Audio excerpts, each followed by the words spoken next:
The English Channel is a war zone of desperation, and today it erupted into chaos yet again. A migrant boat, flimsy and overcrowded, hit crisis point just miles from Dover's shores, forcing dozens into the frigid, churning waters. Helicopters roared overhead, lifeboats screamed through the waves, and border force crews scrambled in a frantic race against time to pluck lives from the sea. This wasn't just another interception gone wrong. It was a full-blown emergency, a stark, screaming signal that Britain's border crisis is spiraling out of control. The question isn't just what happened out there today. It's why this keeps happening, and why the system is buckling under the weight of an unrelenting human tide. The scene unfolded with brutal urgency. A rickety vessel, one of two shadowed by French patrol ships ridden in mink, was on the cusp of being handed over to UK authorities when disaster struck. Details are murky, but the boat faltered and chaos took over. Migrants, men, women, maybe even children, ended up in the water, fighting for survival in the channel's merciless currents. A Coast Guard helicopter was dispatched from Dover, joined by RNLI lifeboats from Dover and Walmer, converging on a spot roughly 10 miles east of the port. Border Force vessels Volunteer and Hurricane were already on scene, their crews battling to pull people from the sea. One migrant, seriously injured, was winched into the helicopter and rushed to Dover's base. Their condition? Unknown, but whispers from the scene describe a desperate, dangerous operation. Some were dragged from the water, soaked and freezing.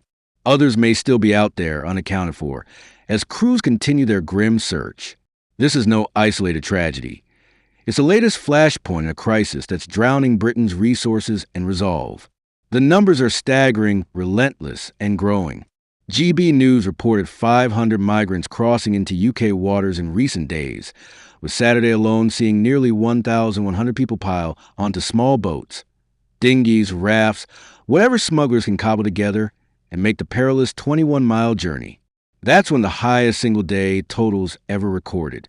For Dover's lifeboat crews, for Border Force, for the Coast Guard, this isn't a policy debate or a political football. It's a daily grind of high-stakes rescues, stretched resources, and lives hanging in the balance. Every boat that sets off from France is a gamble with death, and Britain's emergency services are the ones left rolling the dice. The timing couldn't be more charged.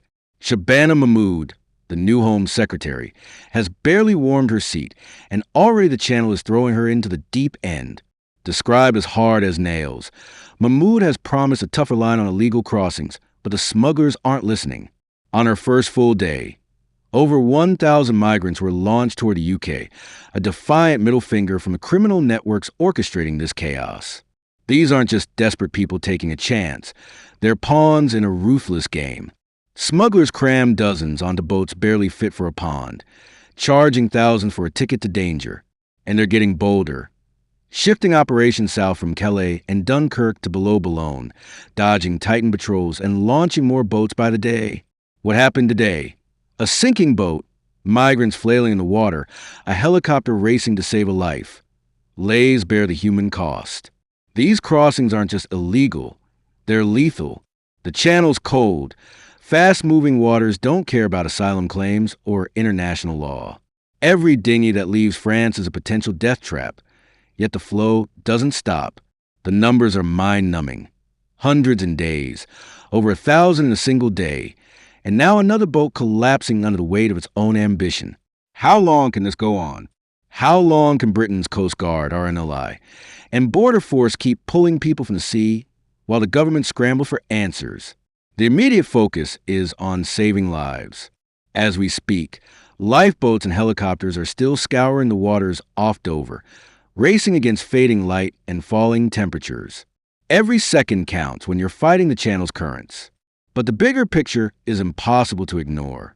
This isn't a crisis that comes and goes. It's a daily emergency, a relentless siege on Britain's borders. The smugglers know it, the migrants risk it, and the crews on the front line live it. For them, it's not about politics. It's about keeping people alive. But for Britain, it's a question of capacity, will, and survival. The political fallout is already brewing. Mahmood's tough talk is being tested, and the smugglers are calling her bluff. The Home Office can churn out statements, but the boats keep coming.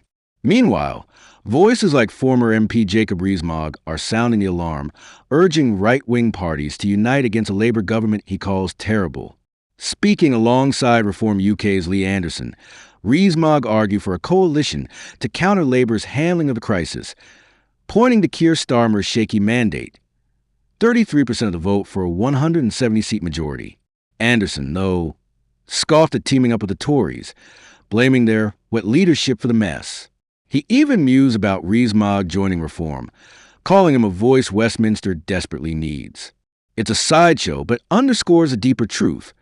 The Channel crisis is a political lightning rod, and no one agrees on how to fix it. The reality is brutal. Britain's border is under siege, not by armies, but by waves of desperation and criminal opportunism. Today's rescue, migrants pulled from the water, one airlifted, others still missing, is a snapshot of crisis that's no longer just a headline. It's a daily grind, a humanitarian and political quagmire that's pushing Britain to its limits. The Channel isn't just a body of water, it's a battleground. And as lifeboats cut through the waves and helicopters hover above, the question looms: how much longer can Britain hold the line? The smugglers aren't stopping. The boats aren't slowing. And the lives lost or saved in these waters are a stark reminder that this crisis isn't just growing, it's exploding.